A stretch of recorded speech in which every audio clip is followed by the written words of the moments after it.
नमस्कार, आपका स्वागत है आपके परिवार स्टडी टेक्निक में। दोस्तों, जैसा कि हम लोग 100 प्रश्न के क्या पढ़ रहे थे, सामान्य अध्ययन के क्वेश्चन को पढ़ रहे थे। उसमें हमने काफ़ी प्रश्नों को पढ़ लिया था और आज उसी के आगे हम पढ़ेंगे नेक्स्ट क्वेश्चन को। तो देखिए, आप लोग देख ही रहे होंगे क्या लिखा, स्त्रियों की नसबंदी को क्या कहा जाता है? ट्यूबेक्टोमी, वेसेक्टोमी, एड्रिनल, ये सभी।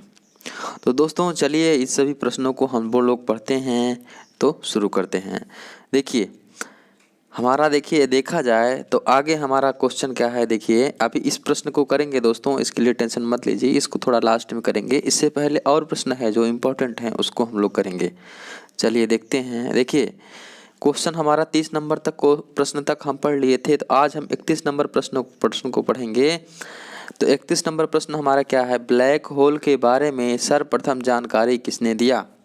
आप लोग जानते हैं ना, ब्लैक होल हमारा खोजा गया है एक। तो ब्लैक होल के बारे में सबसे पहले किसने जानकारी दिया, उसका नाम बताना है।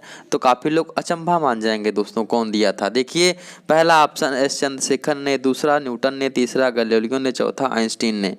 तो कुछ लोग तो इस पर अचंभा मान जाएंगे, मुझे भी अचंभा हो गया था। ये प्रश्न पूछा गया था दोस्तों, ये रेलवे के में भी पूछा गया प्रश्न, आरआरबी में पूछा गया प्रश्न। दोस्तों जितने भी प्रश्न लिए जा रहे हैं सभी प्रश्न कहीं ना कहीं पूछे गए हैं। देखिए ब्लैक होल जो सबसे पहले जानकारी दिया था वो चंद्रशेखर ने दिया था, एस चंद्रशेखर ने दिया था। ये दोस्तों भारतीय मूल के रहने वाले अमेरिकी वैज्ञानिक थे और ये 1931 में दोस्तों 1931 में तारों के संबंध में बहुत से खोज किए थे। तारों के बारे में ये बहुत से खोज किए और इनका एक एक्सपेरिमेंट, एक प्रयोग था, उसका नाम था इलेक्ट्रॉन डिजर्नेट मैटर। इनके ये कहते थे कि एक गैर चक्रित शरीर का सौर द्रव्यमान यदि 1.44, इसको कहते हैं चंद्रशेखर सीमा भी कहते हैं दोस्तों, 1.4 या 1.4 गुना से 1.4 से अधिक हुआ तो उसका पतन हो जाएगा। और इसी के बेस पर उनका क्या सिद्धांत निकला, ब्लैक होल के बारे में जानकारी हमारा निकला। तो इनके बारे में क्या हुआ दोस्तों कि ये क्या कहते थे, ध्यान दीजिएगा। ये कहते थे कि देखिए इनका रहता था कोई वस्तु है अगर 1.44 उसका द्रव्यमान ज़्यादा हो जाएगा, क्या वो यदि द्रव्यमान सौर द्रव्यमान किसी चक्रित शरीर का, मतलब कोई बॉडी है वो रोटेशन नहीं कर रही है, कोई पिंड है वो रोटेशन नहीं कर रहा है और उसका द्रव्यमान 1.44 जो है सूर्य के द्रव्यमान से ज़्यादा हो जाएगा तो उसका क्या हो जाएगा, पतन हो जाएगा दोस्तों। और इसी के आधार पर क्या निकाला गया, ब्लैक होल का सिद्धांत इन्होंने दिया था। क्लियर हो गया। अब देखिए इनको अगर इनके बारे में थोड़ा जानकारी और रखें तो 1983 कब दोस्तों, 1983 में इन्हें नोबेल प्राइज दिया गया था, लेकिन एक लोगों के साथ, जिनका नाम था विलियम फाउलर। तो कभी कभी पूछ लिया जाएगा 1983 में विलियम फाउलर के साथ किसको नोबेल प्राइज दिया गया, तो एस चंद्रशेखर को। क्लियर हो गया। कहाँ के रहने वाले थे, भारतीय मूल वैज्ञानिक थे। सीधा मैटर, कोई भी वस्तु अगर उसका द्रव्यमान सूर्य के द्रव्यमान का 1.4 गुना हो जाएगा तो उसका अपने आप क्या हो जाएगा, पतन हो जाएगा। ये आप लोग सीधा समझिएगा। और किसी वस्तु के सूर्य के द्रव्यमान का जब एक 1.4 गुना द्रव्यमान हो जाएगा तो इसी को हम क्या कहते हैं, चंद्रशेखर सीमा कहते हैं दोस्तों। यहाँ तक क्लियर हो गया आपका, यहाँ तक आप लोग समझ गए। अगर नहीं समझे होंगे तो समझ लीजिए यही कि सर्वप्रथम ब्लैक होल के बारे में किसने जानकारी दिया है, तो चंद्रशेखर ने। ठीक है, क्लियर हो गया। अब देखिए अगर इसको याद करने का तरीका हो, कुछ लोग नहीं याद होगा तो याद करने के लिए देखिए ये ब्लैक है, ठीक, ये चंद्र है, ठीक है। अब देखिए अगर याद करने की ट्रिक बता रहे हैं, ध्यान दीजिएगा। तो चंद्रशेखर मीन्स क्या हो जाएगा, चंद्रमा जिसके शिखर में थी, चंद्रशेखर में चंद्रमा जिसके शिखर में थी, तो क्या हो जाएगा, उसको शिव हो जाएगा, शिव हो जाएगा ना। एक अगर आप लोग अलग समाज पढ़े होंगे तो चंद्रशेखर का मतलब होता है शिव। और शिव कैसे थे, काले थे, ठीक है, यहाँ से याद कर सकते हैं ना। तो चंद्रशेखर मिस क्या हो जाएगा, शिव, और शिव कैसे थे, काले थे। याद कर लेंगे ना, याद होना चाहिए दोस्तों, पढ़ना ही नहीं जरूरी है। अब देखिए न्यूटन। अब न्यूटन के बारे में कौन नहीं जानता है, न्यूटन ने किसका खोज किया था, तो न्यूटन गुरुत्वाकर्षण की खोज किए थे। जानते हैं, सेब गिर रहा था नीचे गिर गया था तो बोले थे क्यों ऊपर नहीं गया नीचे आया, न्यूटन के कई नियम हैं साइंस में, पर न्यूटन का प्रथम नियम, न्यूटन का द्वितीय नियम, न्यूटन का तृतीय नियम आप लोग जानते हैं। जड़त्व का नियम जिसको कहते हैं, जिसको एक को कहते हैं हमारा द्रव्यमान का नियम, दूसरे को कहते हैं अनुक्रिया प्रतिक्रिया का नियम, जिस पर रॉकेट हमारा चलता है। तो ये सब आप लोगों को पता होगा। चलिए आगे हम देखते हैं गैलीलियो। अब देखिए गैलीलियो क्या थे। तो गैलीलियो देखो इटली के वैज्ञानिक थे। कहाँ थे दोस्तों? इटली के वैज्ञानिक थे। और ये क्या किए थे? टेलीस्कोप, जानते हैं ना आप लोग, टेलीस्कोप का निर्माण किए थे। गैलीलियो ने किसका निर्माण किया था? टेलीस्कोप, जिसको कहते हैं हमारा दूरदर्शी, टेलीस्कोप का निर्माण किया था। और ये कॉपरनिकस की थ्योरी का क्या किए थे? समर्थन किए थे दोस्तों। ठीक है। और न्यूटन के गति के जड़त्व के नियम का जो होता है, गति के जड़त्व, ठीक है, क्या न्यूटन नहीं दोस्तों, गति के जड़त्व का नियम का ये क्या किए थे? प्रतिपादन किए थे। क्लियर हो गया यहाँ तक? तो गैलीलियो के बारे में सबसे मोस्ट इम्पोर्टेंट क्या है? गैलीलियो जो थे वो टेलीस्कोप का आविष्कार किए थे। क्या दोस्तों? टेलीस्कोप का आविष्कार किए थे। अब आइंस्टीन के बारे में कौन नहीं जानता है? सभी लोग जानते हैं। तो क्या थे ये? एक यहूदी मूल के जर्मन वैज्ञानिक थे। यहूदी मूल के जर्मन वैज्ञानिक थे, लेकिन ये बाद में जाकर कहाँ बस गए? अमेरिका में। कहाँ दोस्तों? अमेरिका में बस गए थे। ठीक। और इन्होंने क्या दिया था? सापेक्षता का सिद्धांत 1933 में दिया था। कब दोस्तों? 1933 में सापेक्षता का सिद्धांत दिया था, जिसमें E बराबर mc² को दिया था। और ये सिद्धांत, इसी सिद्धांत को कहते हैं हम सापेक्षता का सिद्धांत। और इनके प्रकाश विद्युत प्रभाव की व्याख्या के लिए और इस सभी के लिए इनको नोबेल प्राइज में मिला था। तो इनके लिए सबसे ज़्यादा जो माना जाता है, आइंस्टीन क्या दिए थे? सापेक्षता का सिद्धांत E बराबर mc² जो दिए थे, ये 1933 में दिए थे। कौन दिए थे? ये आइंस्टाइन ने दिया था। क्लियर हो गया? चलिए अब आगे बढ़ते हैं। आगे देखिए हमारा क्या है क्वेश्चन, जो आपके स्क्रीन पर था वो आपको मिल गया। यहाँ देखिए 32 नंबर क्वेश्चन है। स्त्रियों की नसबंदी को क्या कहा जाता है? कहते हैं ट्यूबेक्टॉमी। ठीक है। अब वैसेक्टॉमी क्या होता है? वैसेक्टॉमी होता है पुरुषों की नसबंदी को, स्त्रियों की नसबंदी को ट्यूबेक्टॉमी। ये दोस्तों क्वेश्चन पूछा गया है, रेलवे और एसएससी दोनों में पूछा गया प्रश्न है। ध्यान दीजिएगा, अगर आप देखेंगे तो बहुत इंपॉर्टेंट क्वेश्चन है। ठीक। स्त्रियों की नसबंदी को हमारा ट्यूबेक्टॉमी और पुरुषों की नसबंदी को वैसेक्टॉमी। अब एड्रिनल हमारा एक ग्रंथि होती है, पिट्यूटरी एक हमारी होती है ग्रंथि। अब देखिए पिट्यूटरी हमारी ग्रंथि होती है, तो एड्रिनल ग्रंथ क्या होती है? ये जीवन रक्षक हार्मोन स्रावित करती है, एड्रिनल ग्रंथ। ठीक है। और पिट्यूटरी ग्रंथ क्या होती है? देखिए ये दोस्तों शरीर की सबसे छोटी जो ग्रंथि का नाम अगर लिखने के लिए आ जाएगा, तो शरीर की सबसे छोटी ग्रंथि होती है पिट्यूटरी ग्रंथि। और एड्रिनल ग्रंथि क्या होती है? जीवन रक्षक ग्रंथि या जीवन रक्षक हार्मोन्स को स्रावित करती है। ठीक है। अच्छा, इनके बारे में, स्त्रियों की नसबंदी के बारे में, पुरुषों की नसबंदी के बारे में आप लोगों को पता है क्या होता है? अगर नहीं पता हो तो इसका एक सेपरेट वीडियो बन जाएगा पूरा। जैसे इसमें क्या होता है, एक इनका ये गर्भाशय होता है और ऐसे करके होता है, फिर उसमें से पूरा यहाँ से सेट किया जाता है। तो अगर आप लोग चाहते हैं तो इसका इन दोनों पर एक वीडियो हम दे सकते हैं, इन चारों पर भी मिल जाएगा दोस्तों वीडियो, क्योंकि ये थोड़ा बड़ा टॉपिक, लंबा टॉपिक है दोस्तों।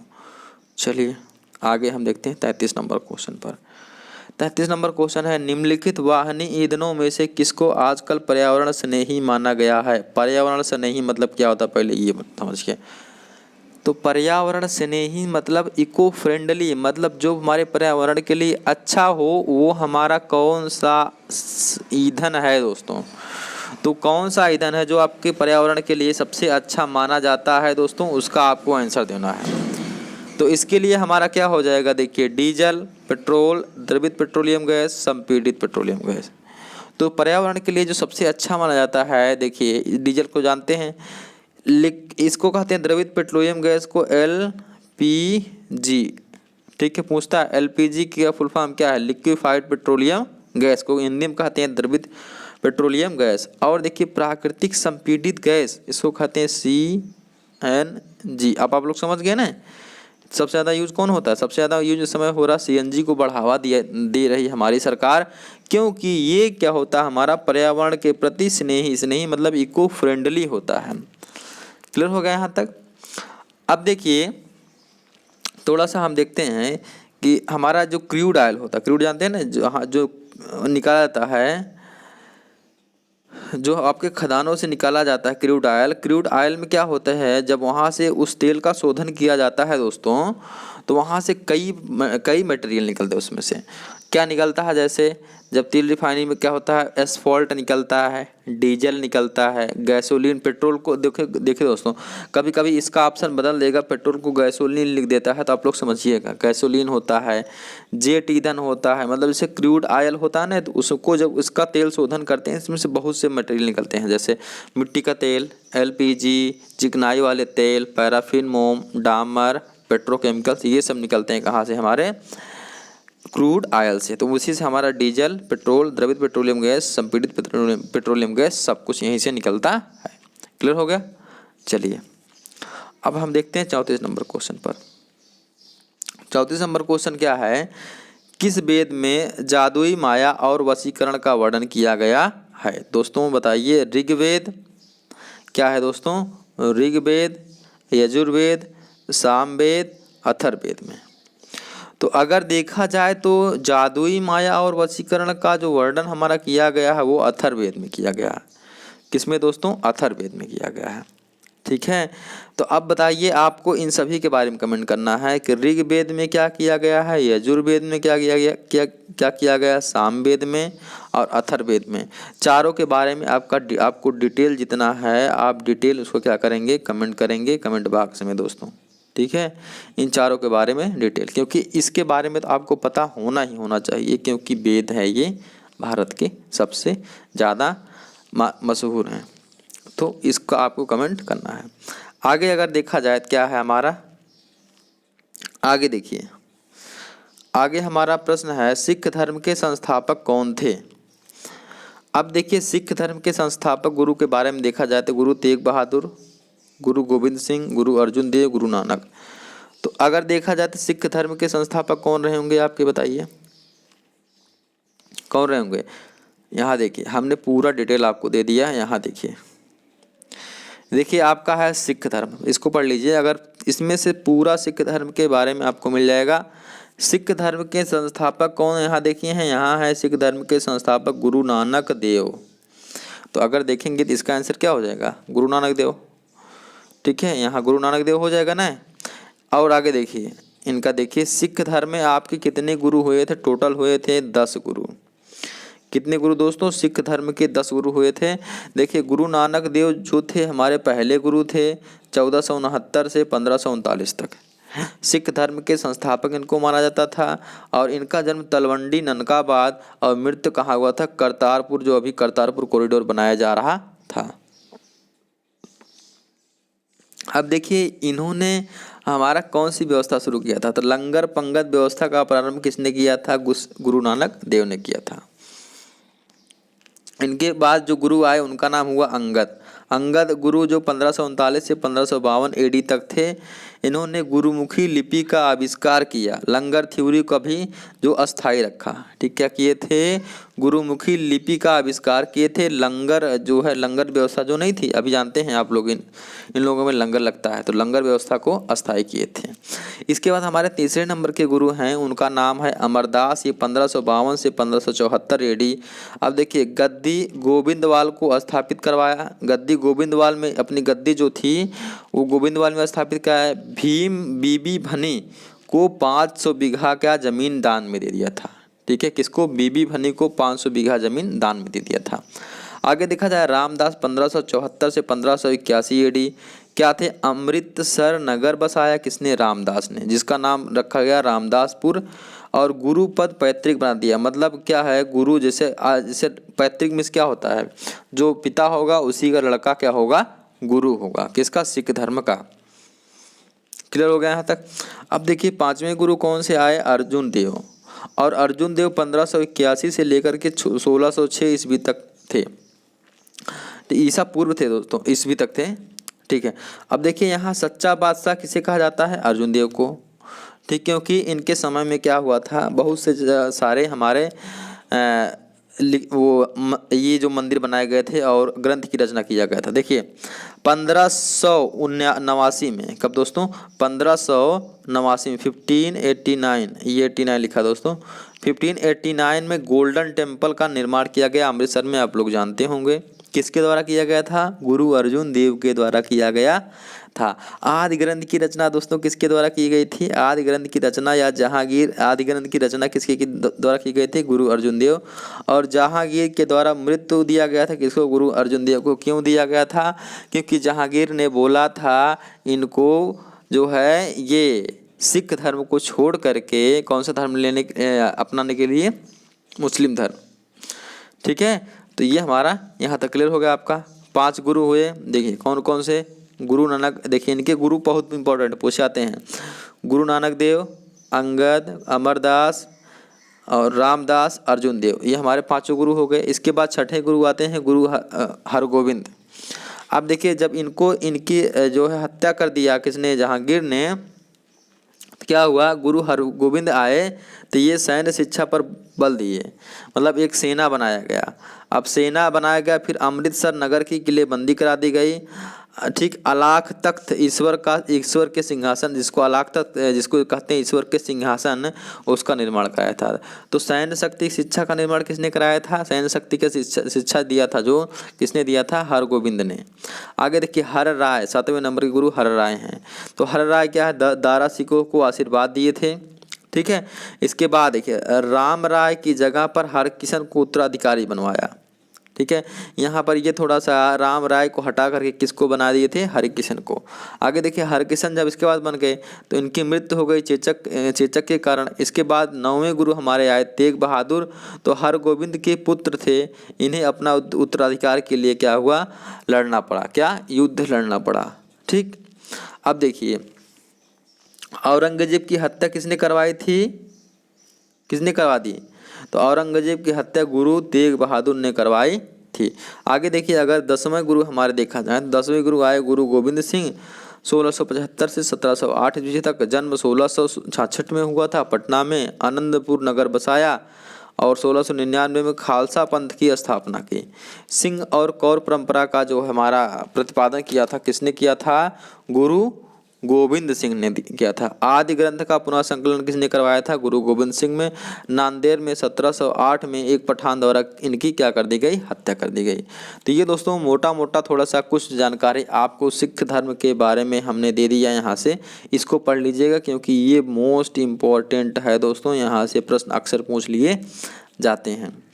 इसको आप लोग रिवीजन कर लीजिएगा बस। इसमें से जो जो चीज़ आपको इंपॉर्टेंट लगेगा उसको पढ़ लीजिए क्योंकि इसमें इंपॉर्टेंट चीज़ ही हमने दिया है। नहीं तो ऐसे देखा जाए तो ये पूरा सिख धर्म 1 घंटे का सेशन हो जाता है, 1 घंटे का हो जाता है दोस्तों। तो आपको क्लियर हो गया होगा, ये प्रश्न पूरा क्लियर हो गया होगा। सिख धर्म के बारे में पूरे सभी प्रश्न क्लियर हो गए होंगे। ठीक है, तो दोस्तों सिख धर्म के बारे में क्वेश्चन क्लियर हो गए, ये भी आप इसको पढ़ लीजिएगा। तो दोस्तों वीडियो कैसी लगी? अगर पसंद आई हो तो वीडियो को लाइक करें और कमेंट करें और दोस्तों के पास शेयर करें। दोस्तों अभी तक अगर आपने हमारे चैनल को सब्सक्राइब नहीं किया है तो सब्सक्राइब कर लीजिए क्योंकि मैं ऐसे ही इंटरेस्टिंग वीडियोज़ आपके लिए लेकर आता रहूँगा। और दोस्तों अगर आपने सब्सक्राइब कर रखा है तो अगर बेल आइकन बटन को नहीं ऑन किए हैं, घंटी को नहीं ऑन किए हैं, तो आप उसको नोटिफिकेशन बेल को ऑन कर दीजिए, जिससे कि जब मैं कोई भी वीडियो अपलोड करूँगा तो उसकी नोटिफिकेशन आपके पास पहुँच जाएगी। तो दोस्तों वीडियो देखने के लिए बहुत बहुत धन्यवाद। मिलते हैं एक और नई वीडियो में, तब तक के लिए अपना ख्याल रखिए। जय हिंद, वंदे मातरम। और दोस्तों पढ़ते ज़रूर रहिए।